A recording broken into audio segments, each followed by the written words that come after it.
তিনটা প্রশ্ন একই মওজুর উপরে।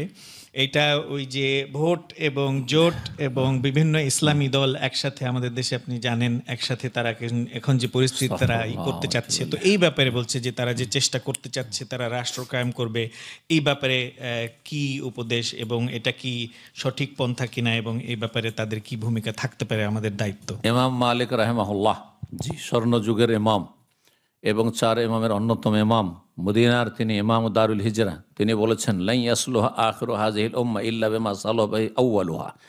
এই উম্মতের শেষ জামানা পর্যন্ত যে কোনো সমস্যার সমাধান একমাত্র সেই পথেই হবে যেই পথে ইসলামের প্রথম যুগের মানুষদের সমস্যার সমাধান হয়েছে।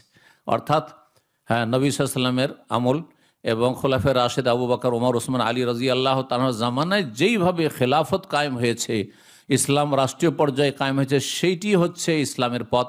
এর ভিন্ন কোনো ইসলামী পথ নেই। সুতরাং এসব পথগুলি হচ্ছে মানুষের তৈরি করা পথ, এতে কোনোদিন শান্তি ফিরবে না, অশান্তি ছাড়া কিছু হবে না।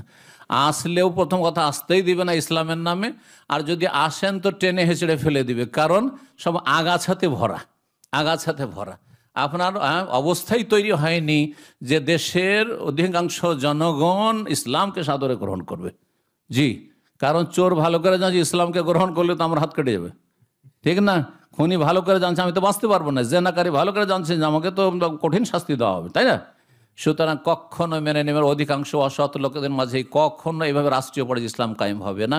সাহাবায়ে কেরামদের তরিকায় যেতে হবে। সুতরাং ব্যক্তি জীবনের দাওয়ার কাজ করুন, পারিবারিক দাওয়াতি কাজ করুন, এইভাবে এগিয়ে চলুন, যেভাবে নবী সাল্লাল্লাহু আলাইহি ওয়াসাল্লাম সংস্কার করেছেন ওইভাবে করুন। ইনশাআল্লাহ তাআলা দেখবেন যে আল্লাহ লা ইস্তাখলিফান্নাহুম খিলাফত এমনিতে নিয়ামত হিসাবে দিবেন। জি।